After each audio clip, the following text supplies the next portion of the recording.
Kolbrin Bible, Book 2, Gleanings, Chapter 10, Death of Hurmenator, GLN 10:1. In the days when the Elshaban were gathered in war hosts, Hurmenator departed with his household and the household of Enchedi to dwell in the land between the great river of sweet waters and the bitter waters of the west. And they built an encampment there. They were in a land where some men spoke as Hurmenator spoke, and though there were men of blood with them, the people of the land let Hurmenator and those with him dwell in peace among them, because in those days men were inflicted with Inahana.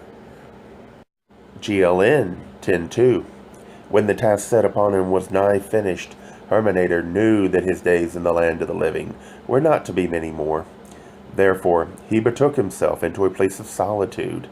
There he fasted for many days, casting his spirit, that it might commune with the Father of the gods. But the voice of God remained silent.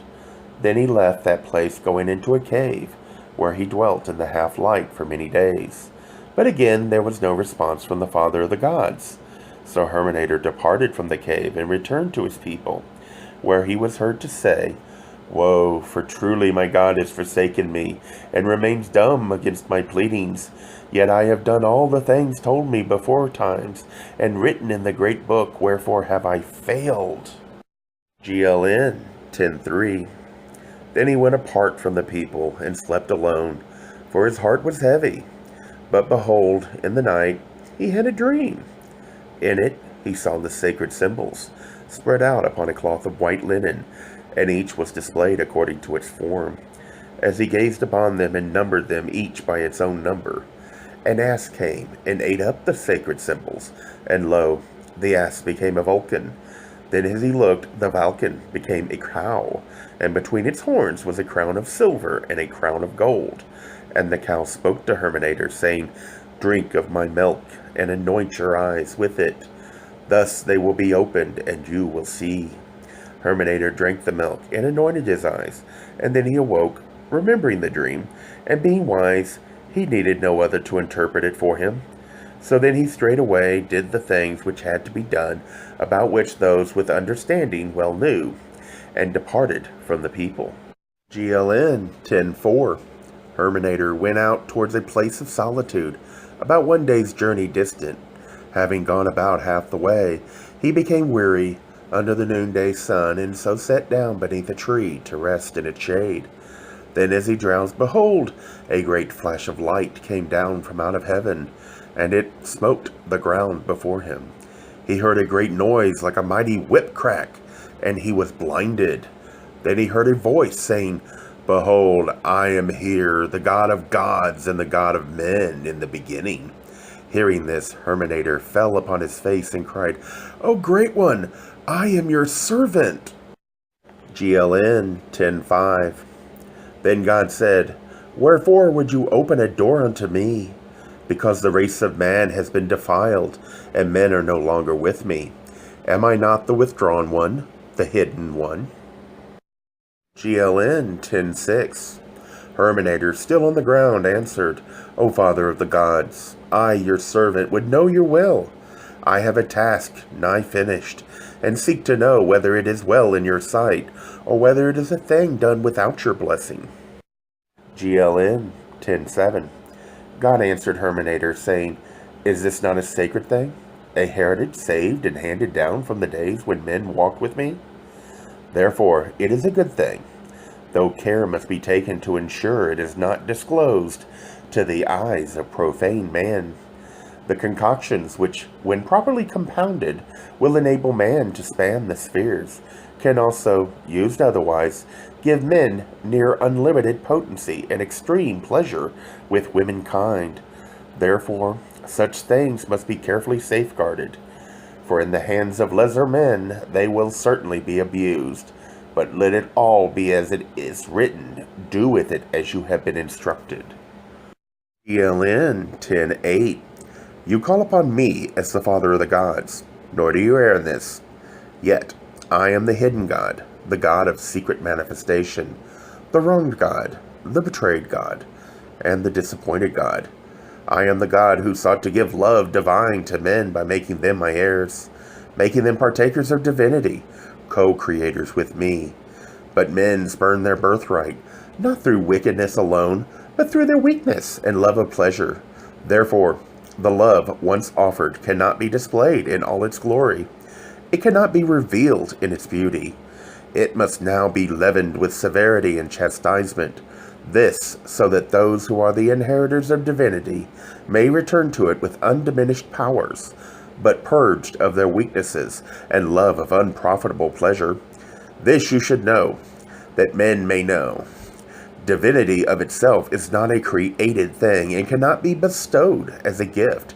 It comes as the crown of achievement. I, the Almighty God, who by taking thought can create 10,000 worlds, say this. GLN 10:9. Men have said as they will say throughout the ages, why, if God be almighty, can he not create perfection immediately?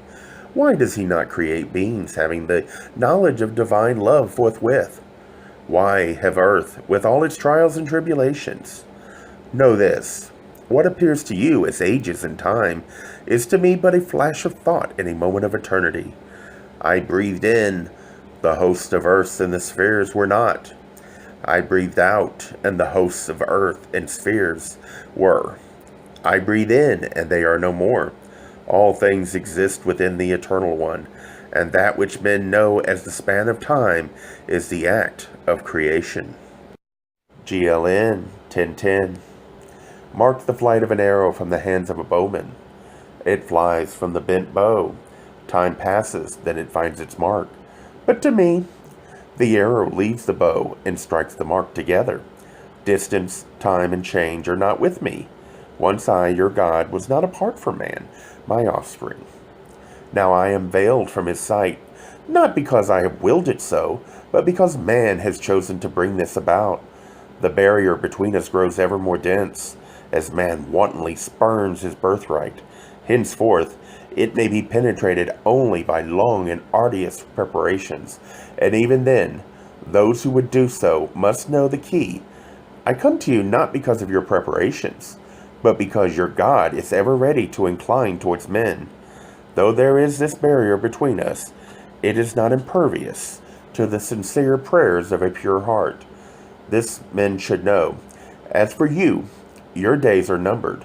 You are now no more than the basket holding the seeds, which will be strewn and sown by another hand.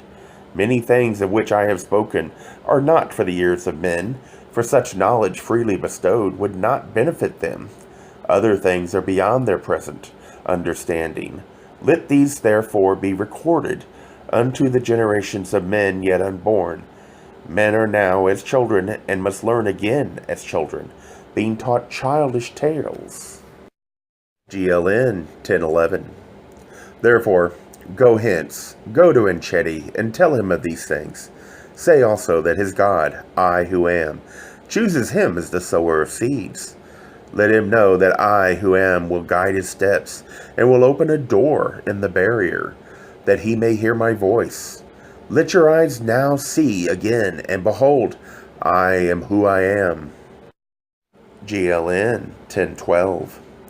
Then Hurmenator left the place where he had seen the face of the Father of Gods, returning to the encampment of his people, which had been set up in the midst of pasture land. When he drew nigh, he saw cattle lying beside the running waters, and men were moving among them. The cattle were dead, and their bellies swollen. Men came up to Hurmenator and cried, Behold, the sustenance of our children is taken from their mouths. The cattle have eaten a herb that burns as fire in their bellies, so they crave water, drinking until they become overfilled, and their bellies burst from within. Therefore they die. Who is this whom you call Father of the gods? Perchance the gods do have a father, but where is the God who protects men? Where is the God who is the Father of men? While you leave us to pay homage to the exalted one, who may concern himself with the affairs of the gods, but has no concern for the welfare of men. Our cattle die. Because of your words, we have neglected to build an altar to Shamakin, or to pay homage to Yahana. Truly we are men who have been deceived, and led astray. We are men who have walked with their eyes turned upward and fallen into a quicksand. Tell us then, O wise one, who are the gods of men and of cattle? GLN 1013. This filled the heart of Hurmenator with ire, and he cried out to the wrathful people, Wherefore do you cry out to me and seek some god to come to your aid? There is but one God, and these that you call gods are but manifestations of his members. Why do you seek to cast blame on God for your own neglect? Has he not relinquished his hold on all creatures that serve man, and given them into your hands? Behold, the beasts of the forest and wilderness, do they eat of the herb that poisons? Are they not able to know the herb that is harmful and the herb that nourishes? The herb that heals in sickness and the herb that brings death? Who taught them this wisdom? There are creatures under the care of God, which know not the slothful care of man. Therefore they are safe from the deadly herb, and pass it by. But you, having taken these poor beasts to benefit from them, are solely responsible for their well-being. They are your responsibility. GLN 1014. The Father of the gods made cattle as he made all creatures, and while he ruled their ways, they were protected from the deadly herbs. Then men took them onto themselves, so they might serve them. They yielded milk and cheese to nourish them, and firm meat to sustain them. Their hides covered them warmly as they slept. These things the cattle gave, not unto God, but unto men. Therefore, who should protect and care for them? He who benefits or he who does not? Do you expect God to herd your cattle, to keep them from the deadly herb, while you slumber in the shade? Is this not a just reward for your slothfulness? You know that the herb is deadly, but these cattle, the dumb servants of man, know it not, for they are delivered into your care. Would you take all they give while denying them the diligence of your protection? What kind of men are you who cry, Woe unto us whom God has forsaken? Who wrings their hands, saying, What God shall we seek to aid us in our self-wrought calamity? Arise like men to shoulder the burden of your own slothfulness and lack of diligence.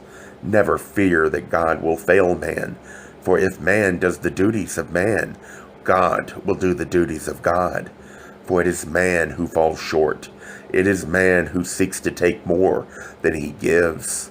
Surely whatever man takes for his benefit also becomes his responsibility. God decrees that man may take whatever he will for his own use, but in so doing, he must also assume responsibility for its care and rightful use. Is this unjust? The men said no more. GLN 1015. Hurmenator then made the men draw the cattle up out of the water, and some which had eaten of the deadly herb were saved. He then divided the pastures and sent men to seek out the places of the deadly herb and cut it from the soil. GLN 1016. One day, Hurmenator was going about the encampment, and he came upon a man burying his newly born daughter, and Hurmenator was wrathful at the man for such a deed. It was an abomination performed by the sand wanderers and the wild men who dwelt in the wilderness. Taking the child, Hurmenator brought it to the wife of Encheti, who saved it, so it lived. It was named Mahat, meaning pure of heart, but because of the sand which had filled her eyes, she was blind. GLN 1017. The strangers about the encampment became enraged against Hurmenator because of what he had done. Also, because he had struck the father of the child, so he bled. They demanded that the blood be requited. They said, This is an unjust deed, for he who buries a daughter because he lacks sustenance for her does no wrong in our eyes. Is it not better that she be buried in the ground out of sight than kept with disgrace? Is it not for the father to decide whether a daughter should live? Has a woman a soul of her own? Is she not no more than the maker of the body, while the soul is given into her keeping by man? GLN 1018.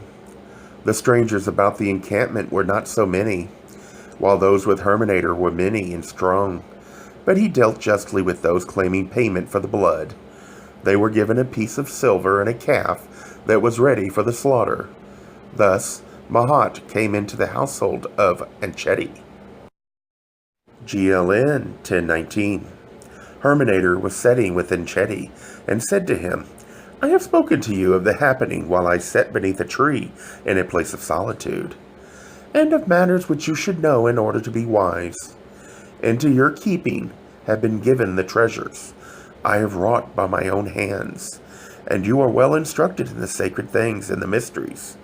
You have a destiny upon you which may not be fulfilled in this place, while the sustenance obtainable here declines day by day. Therefore, let us depart and go a long journey by way of the bitter waters.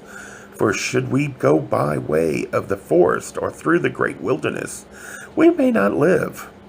Our flocks and herds can be driven before us, for the road is wide and well watered. Let us not delay in this place, for already there is a restlessness among the people here. GLN 1020. So they departed from that place, journeying towards the bitter waters. And when they came there, they turned southward, continuing until they came to Besor. There they encamped, for the death sickness had come upon Hurmenator, as he lay upon a couch of sheepskin. He called for Enchedi, but he did not come, for he had gone before them to spy out the land. However, Enchedi did come before Hurmenator passed from earth, and Hurmenator knew he was there, and called him to his side. Then Hurmenator said, My hour is at hand, but I am without fear, knowing I go not to a place where men eat dust, where all is darkness and gloom. The fears of my youth are but shadows, having no substance. They flee before the pure light of truth. GLN 1021. Upon you there is a great destiny. May you reach out and grasp that which your heart desires, and having attained it, use it to deliver all men from the darkness of ignorance. Go forth, like the sun who throws his rays down like a net over the land to enlighten it. Go to a land where the honest man will be made rich, and the dishonest man impoverished. For the balances must be adjusted, so that riches cease to be the reward of dishonesty and deceit. Go to a land where those holding places of power and position will stand forth as examples of goodness and honesty, where none but the worthy occupy high positions, where those who have possessions and estate use these to succor the needy, and resist the strength of those who oppress the weak and unprotected. GLN 1022. Enchedi said, But where is this land? How shall I find it? Hurmenator answered, Where there's such a place, what good purpose would you serve by going there? What you will have to do would have been done already by another. GLN 1023. Hurmenator died and was buried deep within the ground, and none knows his tomb. May he live forever and dwell with the Father of the gods whom he served. GLN 1024. These things concerning Hurmenator have been rewritten many times, but the copies have always been true. That which follows has been added on, but when made and by whom it is impossible to discover. GLN 1025. Hurmenator is buried in the land of Philistia. Is this Okachia? GLN 1026. The father of Hurmenator was Nimrod of the twin bows. This I doubt, and it is not stated. GLN 1027. The stone of Mechilem is at Bethel, even now.